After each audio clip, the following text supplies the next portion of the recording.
Peut-on bien méditer si on a l'esprit trop agité? Salut, c'est Stéphane. Alors, il n'y a pas de bon ou de mauvais moment pour méditer. Il faut savoir qu'on peut méditer à tout moment. Par contre, il y a des moments où c'est plus facile.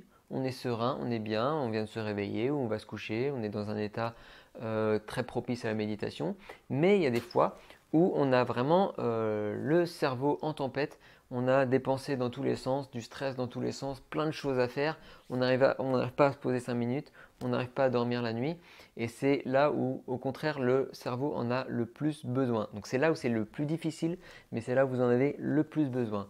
Alors, j'aimerais partager dans cette vidéo une petite astuce très rapide, ce qui est de s'imaginer que quand vous êtes dans ce moment-là où vous avez vraiment des choses de tous les côtés, des pensées, des pensées, des pensées, des pensées, moi j'aime bien avoir une image mentale d'un petit globe, d'une petite une bille de verre avec, donc en général il y a un petit décor sympa et il y a surtout les petits grains de polystyrène là, qui représentent la neige qu'on secoue et donc votre cerveau à ce moment-là, à l'instant T où vous essayez de méditer et vous n'y arrivez pas, c'est cette petite boule que vous secouez et qui est pleine de neige et qui part dans tous les sens.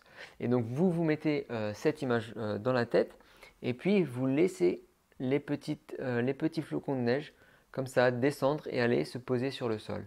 Et donc vous visualisez ces petits flocons de neige qui vont se poser sur le sol et ça représente, ça symbolise vos pensées, toutes vos listes de choses à faire, vos sources de stress qui vont aller doucement descendre et se poser.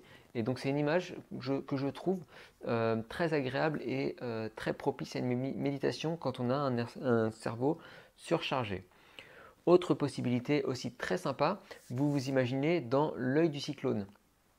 Donc vous avez une tornade, ça tourne de pas possible, vous pouvez même imaginer voilà, les meubles qui s'envolent, que c'est vraiment le cataclysme, ça tourne, et vous vous placez dans l'œil du cyclone, et l'œil du cyclone, c'est là le centre vraiment de la tornade, le centre du tourbillon, où c'est au contraire très calme et il n'y a pas un seul vent.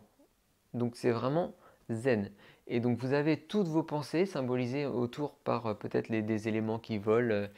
Voilà, on peut même imaginer que c'est la folie, qu'il y a les vaches du pré d'à côté qui s'envolent ou n'importe quoi. Ça symbolise vos pensées, tous vos tracas, tous vos stress, toutes vos choses à faire. Et vous, vous êtes au milieu et il n'y a pas de vent. Et voilà, et vous regardez, vous les observez qui tournent. Et voilà, ça va vous calmer. C'est vraiment une image mentale qui apaise.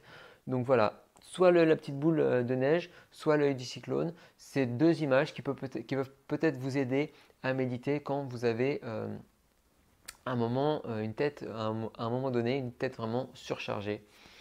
Pourquoi pas? Voilà, et surtout, ce qui est important, c'est de ne pas se dire de toute façon, j'arriverai pas à méditer. Là, je peux pas, je ne suis pas dans une situation de méditation. Ça n'existe pas. Vous pouvez toujours méditer, vous pouvez toujours vous poser, vous restez là. Vous avez vos pensées qui apparaissent, vous les regardez, vous vous reconcentrez sur votre respiration. Vous prenez éventuellement une belle image mentale comme je viens de vous donner. Et puis, vous insistez et vous verrez que progressivement, vous allez vous calmer, que vos sources de stress et de tracas vont se poser au sol comme des flocons de neige. C'est pas facile, surtout quand on a plein de choses à faire, de se dire je me pose 5 minutes, 10 minutes, un quart d'heure, mais c'est très important et ça fait vraiment une grande différence. Et n'allez pas essayer de chercher à méditer 2 heures une fois par mois, ça sert à rien. Méditer 10 minutes par jour, c'est déjà beaucoup plus productif, beaucoup plus performant. Voilà, la méditation, c'est pas toujours facile, mais c'est un grand bien. Voilà, si vous avez vous aussi des petites astuces méditation pour quand vous avez le cerveau très agité, je vous invite à les mettre juste en dessous dans les commentaires. Allez, salut!